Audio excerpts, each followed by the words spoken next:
Hey, good morning. It's a beautiful day here in the Okanagan Valley.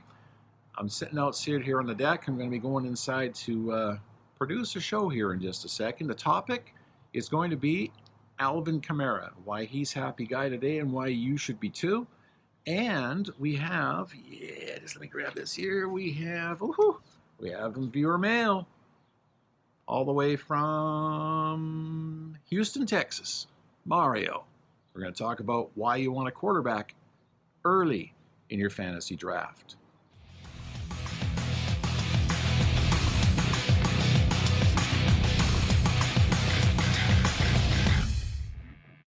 So we're going to start off talking about Alvin Kamara.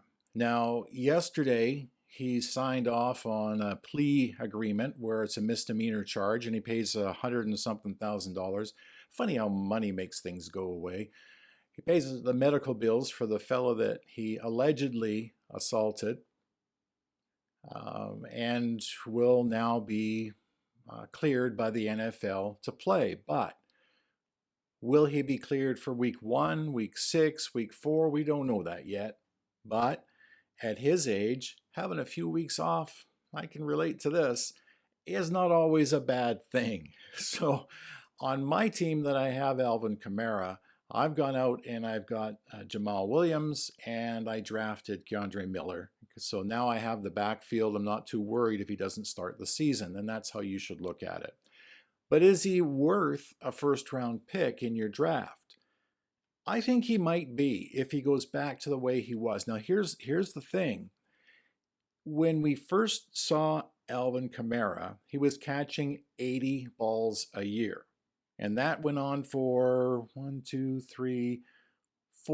years in a row. His first 4 years in the league, it was like having a wide receiver who caught 80 passes for 700 yards and 3 touchdowns. That's not a bad guy. You also had a running back there who was running for 800 yards, sometimes 9. He was getting 11 touchdowns a year, and that was Alvin Kamara, who was a good RB. So you had an RB and a wide receiver wrapped up into one player. That's every fantasy manager's dream. But what's happened the last couple of years, I mean, the first 4 years he was in the league, I'm looking at the stats here. This guy averaged 11 touchdowns on the ground per year and 3 in the air. So you were getting 14 touchdowns from this guy. So these last 2 years, you've had 7 touchdowns in the air and you've only had 6 touchdowns on the ground. So you've got 13 touchdowns spread over 2 years from a guy that you're used to getting it in a single season. Now, to be fair, last year quarterback was an issue. They changed coaches. Things just go a little bit awry. And he didn't play a full year in 2021, but he still ran for 900 yards.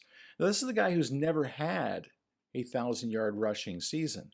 Combined yardage, 1,500, 1,600, nothing wrong with that. I mean, you get a guy with 1,500 total yards that catches 80 passes and scores 14 touchdowns. That's Alvin Kamara.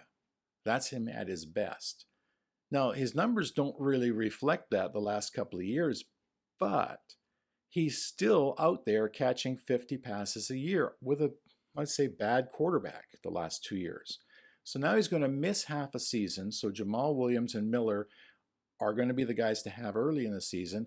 But do you want Kamara on your team? Yeah, I do, because at the end of the year, that's when the points are more valuable. And you're going to get however many games he gets. I'm sure he's going to get some. But whatever the amount is, when he arrives to play on your team, he's going to be 100%. He's going to be healthy. He's going to be ready to go. And the learning curve with the new quarterback, Carr, who is definitely an upgrade over Dalton and Winston, I mean, come on. He has to get more passes, and he's going to be used probably more near the end of the season because he'll be fresh and he'll be the old Alvin Kamara. That's the way I look at it. But I'm also covering my butt.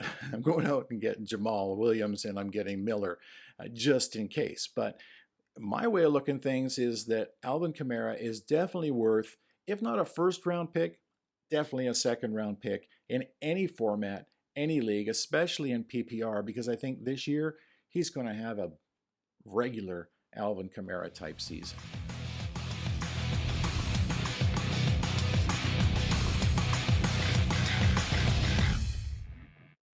Viewer mail.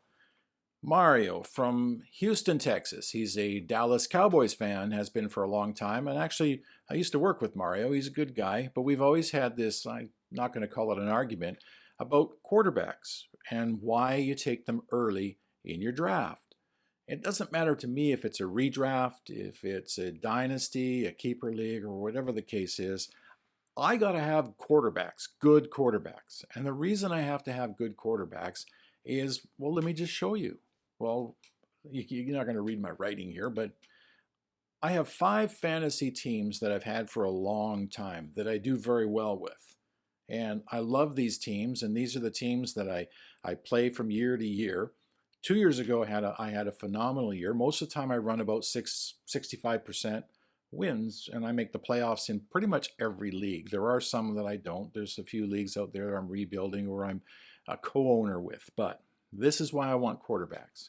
In 2021, my 5 teams, 2 of them went 11-3. Yay. 2 of them went 10-4, and 1 of them went 5-9. Guess which one didn't have a quarterback? Okay, last year, not as good a year, but I had a team at 10-4, 3 teams at 9-5, and that other team, 7-7. Guess which one of those teams didn't have a quarterback? So I spent the offseason trying to fix that on that team, and I wound up with Stafford, Love, and Fields. I'm sure hoping, because this is why those teams lose. And I went back and I looked at the final scores each week, and I've done this over time. I always keep records, and I've got books and books and books and papers and notes and stuff about everything. And this is why I lost those games. I don't have a quarterback that scored 20 points. Now, by 20 points, I mean, like, it doesn't matter.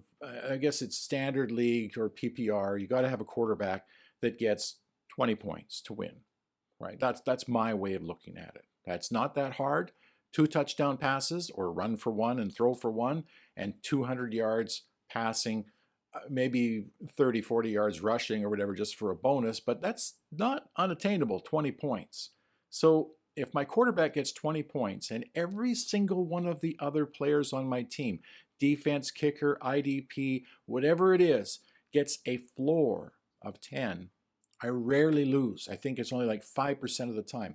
And I went back and I checked the final scores on those games over the last 2 years with that team with the quarterback issue.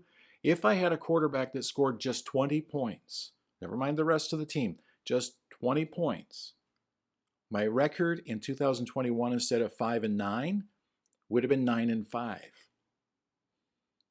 And last year, instead of 7-7, would have also been 9-5. Both those teams would have made the playoffs. I would have had a chance to win the league. Probably wouldn't have. My team isn't strong enough to do that. But that's why quarterbacks are important. So early in the draft, get your quarterback, get your Mahomes, get your Allen.